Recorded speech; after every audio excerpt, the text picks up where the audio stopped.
진정한 빛 앞에서 드러나는 것들. 여러분, 한 가지 생각해 보세요. 우리가 어두운 방에 있을 때 갑자기 밝은 불이 켜진다면 어떻게 될까요? 모든 것이 드러납니다. 숨어있던 먼지도 보이고 우리가 못 봤던 것들이 다 보여요. 그것이 오늘 이야기의 핵심입니다. 초막절의 마지막 날, 예루살렘은 엄청난 축제로 가득 찼어요. 성전 마당의 중앙에는 2개의 높은 기둥이 솟아 있었고 거기에는 큰 등대들을 받쳐주고 있었습니다. 저녁 제사 후에는 모든 등에 불을 켜서 그 빛으로 온 예루살렘을 비추게 했어요. 이 예식은 광야에서 이스라엘을 인도한 불기둥을 기념하는 것이었습니다. 또한 오시는 메시아를 가리키는 것으로 간주되었죠. 저녁에 불이 켜지면 성전 마당에는 엄청난 기쁨의 장면이 펼쳐졌습니다. 백발이 성성한 사람들과 성전 제사장들과 백성의 관원들은 악기 소리와 레위인들의 찬송에 맞춰 흥겨운 춤을 추었어요. 예루살렘을 밝게 비추는 일로써 백성들은 당신의 빛을 이스라엘의 빛으로 오실 메시아의 강림에 대한 그들의 희망을 표시했던 거죠. 하지만 예수님에게는 그 장면이 더욱 넓은 의미가 있었습니다. 성전에 밝게 빛나는 등불들이 저희 모든 사람을 비추는 것처럼 영적인 빛의 근원 되신 그리스도께서 어두운 세상을 비추신다는 거예요. 하지만 상징은 불완전했습니다. 예수님이 손수 하늘에 두신 그 큰 빛이 그의 영광스러운 사명에 보다 참된 상징이었거든요. 아침이 되었어요. 해는 막 감람산 위로 떠올라 햇빛이 대리석 궁전에 눈부시게 비추고 성전벽에 금을 비출 때 예수님은 해를 가리키시면서 말씀하셨습니다. 나는 세상의 빛이라. 이 말씀이 얼마나 중요한 선언이었는지 아세요? 이 말씀은 훨씬 후에 이 말씀을 들은 사람 중에 하나, 즉 요한을 통해 장엄한 인용절로 다시 반영되었습니다. 그 안에 생명이 있었으니 이 생명은 사람의 빛이라 빛이 어두움에 비추되 깨닫지 못하더라.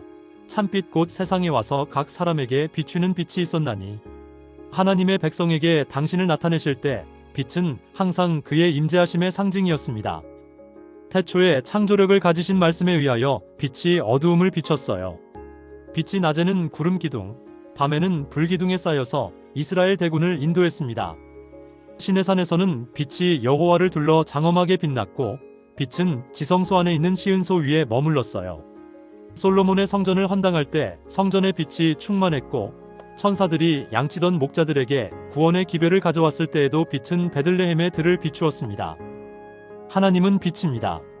나는 세상의 빛이라는 말씀으로 그리스도께서는 자신의 하나님과의 하나됨과 또한 온 인류와의 자신의 관계를 선언하셨던 거죠. 태초에 어두운 데서 빛이 비치게 하신 분은 예수님이셨어요. 그는 해와 달과 별의 빛입니다. 그는 상징과 예표와 예언으로 이스라엘을 비친 영적인 빛이셨습니다. 하지만 유대나라에만 그 빛이 주어진 것은 아니었습니다. 햇빛이 세상의 가장 멀고 구석진 곳까지 비치는 것처럼 의의 태양의 빛도 모든 영혼에게 비춥니다. 참빛 곧 세상에 와서 각 사람에게 비추는 빛이 있었다. 세상에는 일찍이 위대한 교사들이 있었어요. 높은 지능과 광범위한 연구를 한 사람들, 말로써 사람의 사상을 자극하고 광대한 지식의 분야를 개척한 사람들 말입니다. 그리고 이런 사람들은 지도자로 그리고 민족의 보호자로 높임을 받고 있었습니다. 하지만 그들보다도 더 높이 계시는 한 분이 계셔요. 태양계의 달과 별들이 모두 태양에 비추는 빛을 반사하여 비추는 것처럼 세상의 위대한 사상가들의 가르침은 의로운 해의 빛을 반사하고 있는 것입니다. 주옥같은 사상이나 빛나는 지성 하나하나는 다 세상에 비치신 분으로부터 나옵니다. 우리가 흔히 듣는 고등교육이란 말이 있잖아요.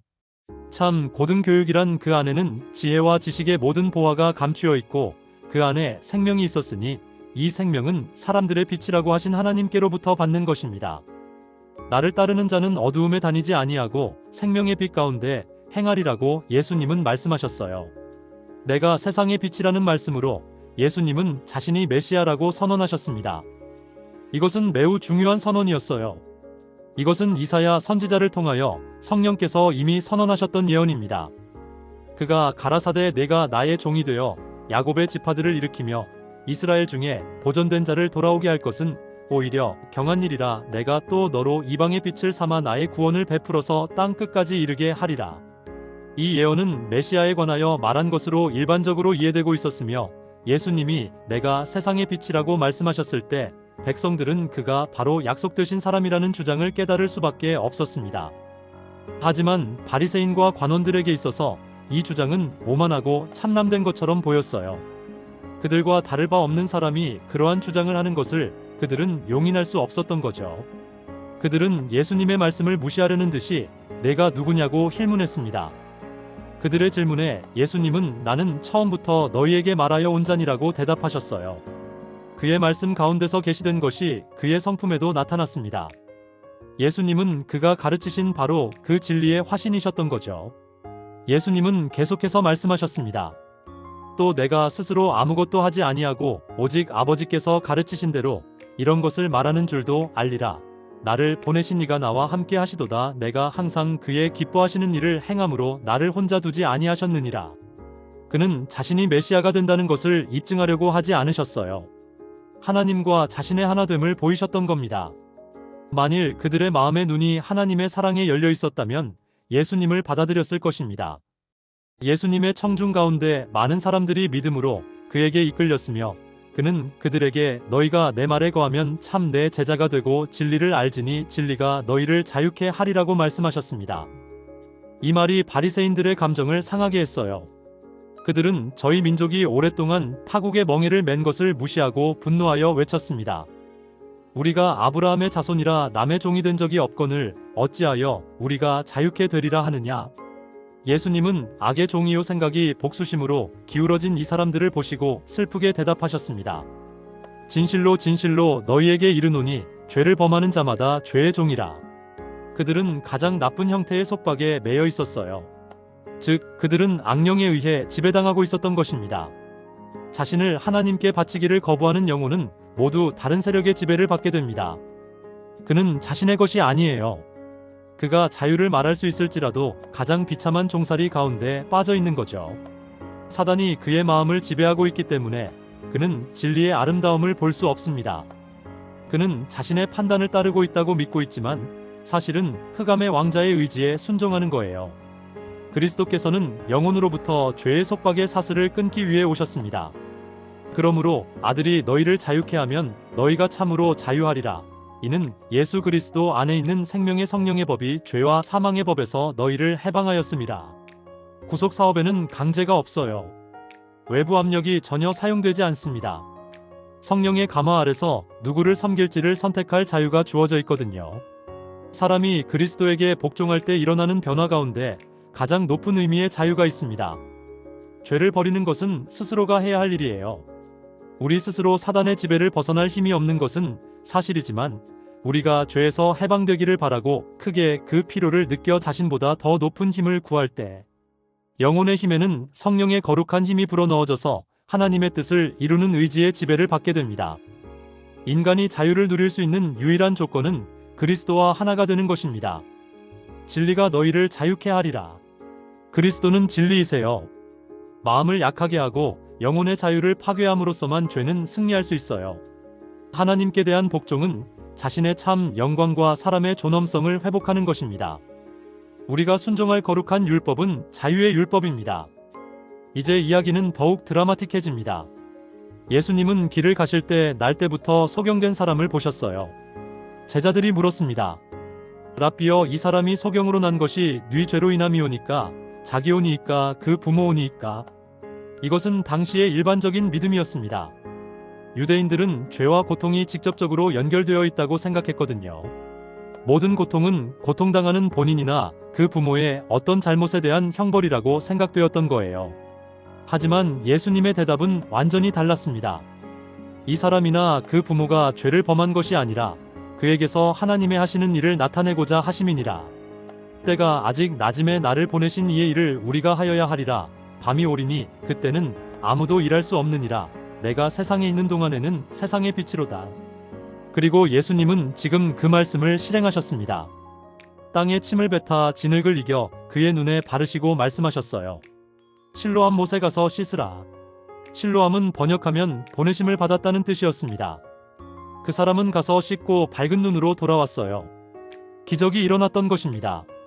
하지만 문제는 이 일이 안식일에 행해졌다는 거였어요. 바리새인들은 즉시 반발했습니다.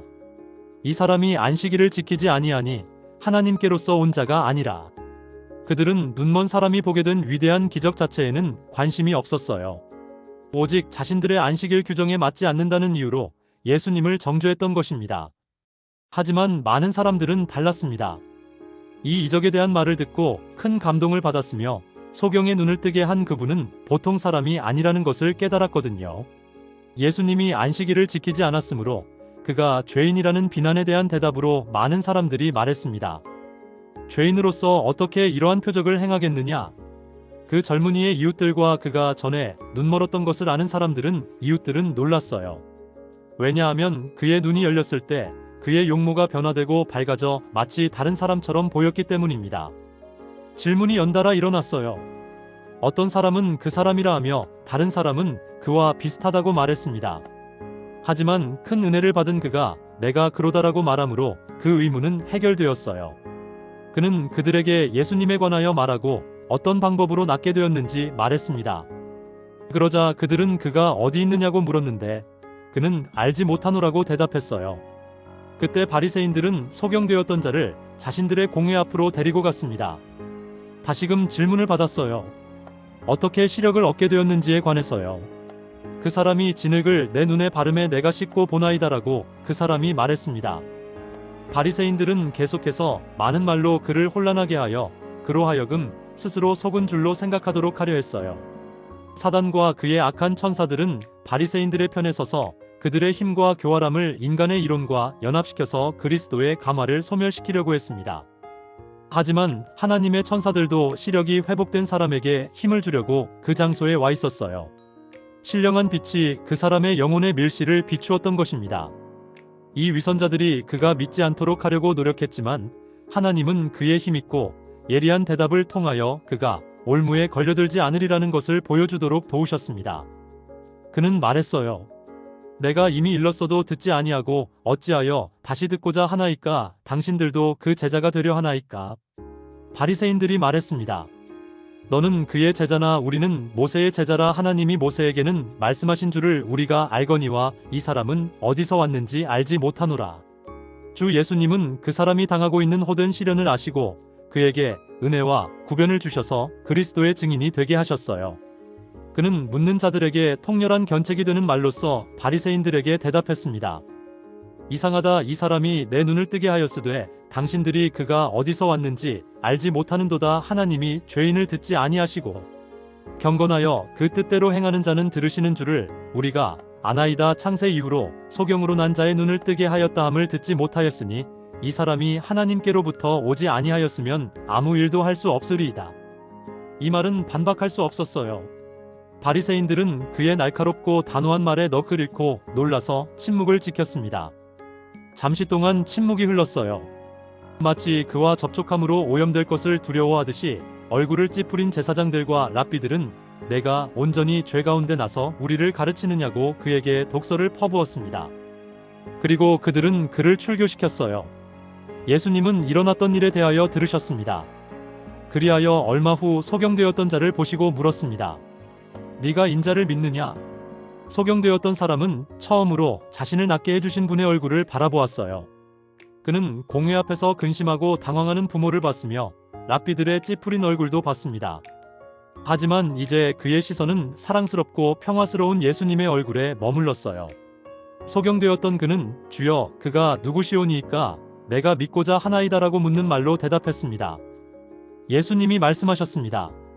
내가 그를 보았거니와 지금 너와 말하는 자가 그이니. 그는 구주의 발 앞에 엎드려 경배했어요.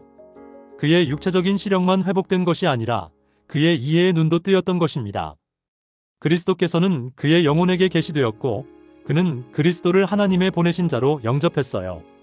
일단의 바리새인들이 가까이 모여 있었는데 그 광경은 예수님의 말씀과 사업의 효과에 항상 나타난 대조를 예수님의 마음에 상기시켜 주었습니다. 예수님은 말씀하셨습니다. 내가 심판하러 이 세상에 왔으니 보지 못하는 자들을 보게 하고 보는 자들은 소경되게 하려 함이라. 그리스도께서는 눈먼 자를 보게 하고 흑암 가운데 앉은 자들에게 광명을 주시기 위하여 오셨어요. 예수님은 당신을 세상의 빛이라고 선언하셨으며 그가 막 행하신 그 기적은 바로 그의 사명에 대한 증거였던 것입니다. 강림하신 구주를 본 백성들은 세상이 일찍이 누리지 못한 하나님의 임재에 더욱 충만한 현현으로 은총을 받았습니다. 하나님에 관한 지식은 더욱 완전히 나타났어요. 하지만 바로 이 계시 가운데서 심판이 사람들에게 내려지고 있었습니다. 그들의 품성은 시험을 받았고 그들의 운명은 결정되었던 것이죠. 소경에게 육체적, 영적 시력을 모두 주신 하나님의 능력의 현현은 바리새인들을 더욱 깊은 흑암에 남겨두었어요. 예수님의 청중 가운데 어떤 사람들은 그리스도의 말씀이 자신들에게 적용됨을 느끼고 물었습니다. 우리도 소경인가? 예수님이 대답하셨습니다. 너희가 소경되었다면 죄가 없으리라 하지만 본다고 하니 만일 하나님께서 그대들에게 진리를 볼 수 없게 하셨다면 그대들의 무식은 죄가 되지 않을 것입니다. 하지만 그대들은 볼 수 있는 능력을 갖고 있다고 믿으면서 시력을 얻을 수 있는 유일한 방법을 거절합니다. 부족을 인식한 모든 사람들에게 그리스도께서는 무한한 도움을 가지고 오셨어요. 하지만 바리새인들은 그들의 부족을 고백하려고 하지 않았으며 그리스도께 나오기를 거절했습니다. 그런 까닭에 그들은 그들 자신들의 죄에 타신 우매함에 빠졌던 것입니다. 예수님은 말씀하셨습니다. 너희 죄가 그저 있느니라. 이 말씀이 얼마나 무거운지 아세요? 그것은 단순한 정죄가 아니에요. 그것은 거부의 결과였습니다. 빛이 왔는데 어두움을 택한 자들에게 주어지는 결과인 것입니다. 여러분, 오늘 우리가 배운 교훈은 이것입니다. 우리의 삶 속에 들어오고 싶어 하시는 진정한 빛이 있다는 것을요. 그것이 예수님입니다. 문제는 우리가 그 빛을 보는가 보지 않는가가 아니라 보면서도 거절하는가 받아들이는가의 문제라는 거예요. 우리가 마주한 모든 진리와 빛 앞에서 우리가 해야 할 선택은 단 하나입니다. 그것을 받아들이는 것입니다. 왜냐하면 그 빛 안에서만 우리는 참된 자유를 누리고 참된 삶을 살 수 있기 때문입니다. 오늘 하루도 시청해주셔서 감사합니다. 다음 영상에서 또 만나요. 여러분의 영혼이 항상 그 세상의 빛 가운데 행하기를 진심으로 바랍니다.